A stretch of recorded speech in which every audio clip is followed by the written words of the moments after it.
नमस्कार।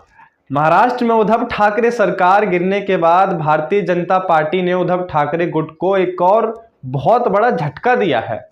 पालघर जिला परिषद चुनाव में भारतीय जनता पार्टी गठबंधन को बहुत बड़ी जीत हाथ लगी है।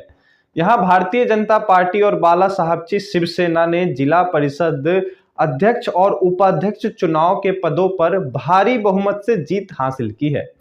शिंदे गुट की शिवसेना के प्रकाश निगम निर्विरोध जिला परिषद के अध्यक्ष चुने गए और भारतीय जनता पार्टी के कोरे निगम जिला परिषद के निर्विरोध उपाध्यक्ष चुने गए। इस चुनाव के बाद उद्धव ठाकरे को और महाअघाड़ी सरकार के नेताओं को काफी बड़ा झटका लगने वाला है। वहीं आज हम दूसरी खबर में बुलेट ट्रेन योजना का विश्लेषण करेंगे।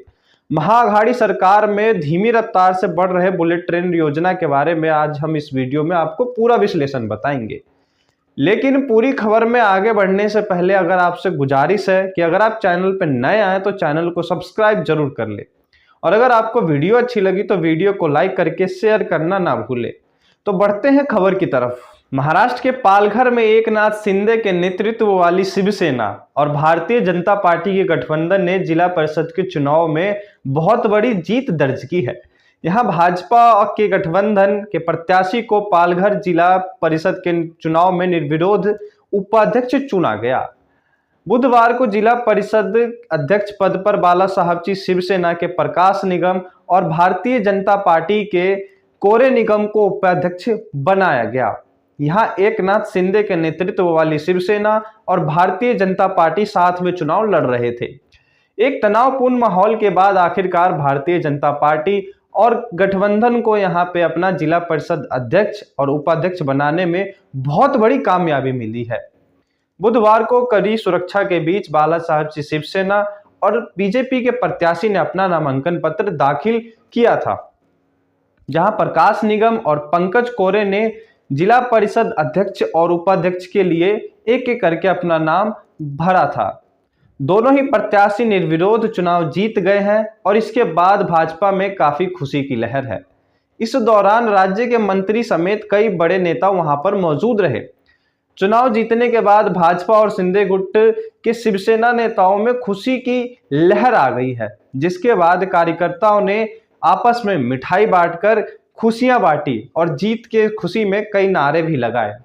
भाजपा और शिंदे गुट की शिवसेना की जीत पर कार्यकर्ताओं के अंदर खुशी का माहौल अभी छा ही चुका है। मीडिया से बात करते हुए बाला साहबची शिवसेना के पालघर प्रभारी रविंद्र पाठक ने कहा है कि मौजूदा हालात में दोनों उम्मीदवारों की जीतना बहुत महत्वपूर्ण है। उन्होंने दोनों उम्मीदवारों को जीत का बधाई देते हुए कहा है कि पालघर में विकास के रास्ते पे एक बार फिर खुल गए हैं। वहीं जिला पालक मंत्री रविंद्र चौहान ने कहा है कि शिंदे और मुख्यमंत्री देवेंद्र फडणवीस के नेतृत्व में पालघर में पूरी तरीके से विकसित किया जाएगा। यहाँ कई कल्याणकारी योजनाओं की शुरुआत की जाएगी। अब पालघर में भारतीय जनता पार्टी और शिंदे गुट के लोग आसानी से जीत गए हैं, जिससे साफ तौर पे यह भी जाहिर होता है कि अब महाराष्ट्र में भारतीय जनता पार्टी और शिंदे के गठबंधन को वहां के लोग काफी पसंद कर रहे हैं। लेकिन इस बात से एक बात तो जाहिर हो जाती है कि इससे उद्धव ठाकरे गुट और महाविकास अघाड़ी सरकार के नेताओं को मिर्ची लगने वाली है, क्योंकि भारतीय जनता पार्टी और शिवसेना के जो बाला साहब ठाकरे वाली शिवसेना थे उसके दो गुट हुए, एक शिंदे गुट। तो शिंदे गुट वाली जो शिवसेना है उसका भारतीय जनता पार्टी के साथ गठबंधन और पालघर में निर्विरोध अध्यक्ष और उपाध्यक्ष चुना जाना एक बहुत बड़ा संकेत जाहिर करता है कि आने वाले 2024 के चुनाव में भारतीय जनता पार्टी और शिंदे अगर एक साथ चुनाव लड़ते हैं तो उनको काफी बड़े स्तर पर जीत हासिल होगी। अब यहाँ देखने वाली बात यह है कि क्या इस चुनाव से भारतीय जनता पार्टी के जीत का सिलसिला बढ़ता ही रहेगा या फिर कहीं थमेगा, और इस चुनाव से क्या उद्धव ठाकरे गुट को और महाविकास अघाड़ी सरकार को कुछ सीखने की जरूरत है, क्योंकि अभी हाल फिलहाल में ही सावरकर के मुद्दे पे तीनों पार्टियों में आपस में फूट पड़ती हुई नजर सबके सामने आई थी। उसके लिए हमने चैनल पे वीडियो बना रखा है, तो आप उन वीडियो को भी जाके पूरा देखें। बढ़ते हैं अपनी दूसरी खबर की विश्लेषण की तरफ। इस विश्लेषण में हम महाराष्ट्र में बुलेट ट्रेन परियोजना की बात करेंगे। पूर्ववर्ती उद्धव ठाकरे सरकार में इस बुलेट ट्रेन परियोजना को लेकर काफी उदासीनता बरती जा रही थी, क्योंकि काम काफी धीरे स्तर से किया जा रहा था, जबकि गुजरात की बात करें तो गुजरात में वो काम काफी तेजी से चल रहा था। इस कारण परियोजना को अब समय पर पूरा करना काफी मुश्किल लग रहा है।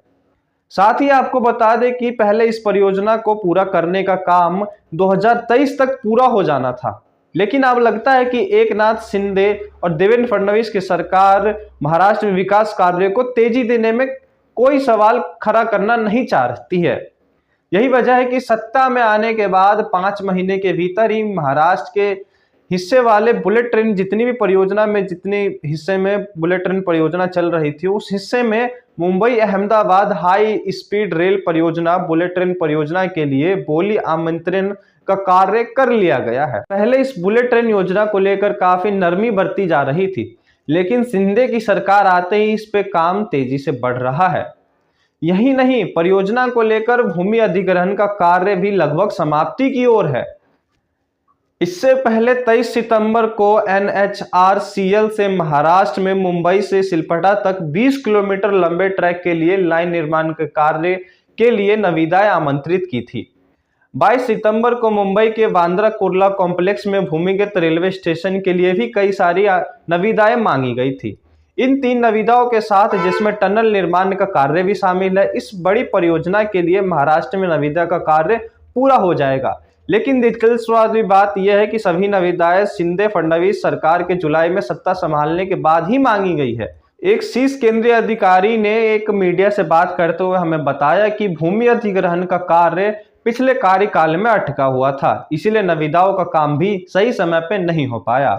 महाराष्ट्र में भूमि अधिग्रहण से जुड़ा करीब सारा काम अब संपन्न हो चुका है। खास बात यह है कि महाराष्ट्र सरकार और केंद्र सरकार इस फास्ट ट्रैक परियोजना को गति लेकर एक सहमत है। सबसे पहले इस बात का खुलासा कर दिया गया था कि शिंदे और फडणवीस सरकार इस परियोजना को फास्ट ट्रैक करने का फैसला ले रही है।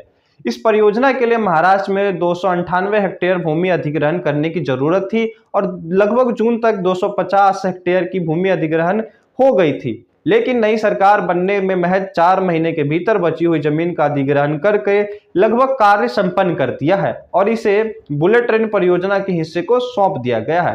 गुजरात वाले हिस्से में बुलेट ट्रेन का कार्य शुरू हो चुका है, लेकिन 2019 में जो उद्धव ठाकरे की सरकार आई थी, उसके बाद इस कार्य को धीमी रफ्तार से महाराष्ट्र में देखा गया।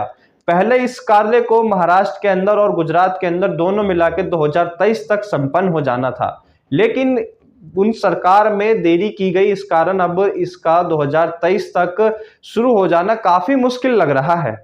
लेकिन यह महाराष्ट्र है, महाराष्ट्र की राजनीति काफी मजेदार रहती है, यहाँ रोज उठापटक देखने को मिलता रहता है। अब पालघर में बीजेपी को काफी अच्छे तरीके से बहुमत मिला है और उसके बाद उद्धव ठाकरे गुट में एक मिर्ची लगी है। उस मिर्ची लगने से आगे क्या होगा ये देखने वाली बात है। आज के इस पूरे विश्लेषण में आपको सबसे अच्छी बात क्या लगी और आपके इस पर क्या सोचना है, यह आप हमें कमेंट बॉक्स में लिखना ना भूलें। और मिलते हैं अगले किसी बड़े रिपोर्ट में किसी बड़ी खबर के साथ। तब तक के लिए आप हमारे चैनल पर बने रहे। वीडियो को लाइक करना ना भूलें, वीडियो को शेयर करना ना भूलें। तब तक के लिए धन्यवाद।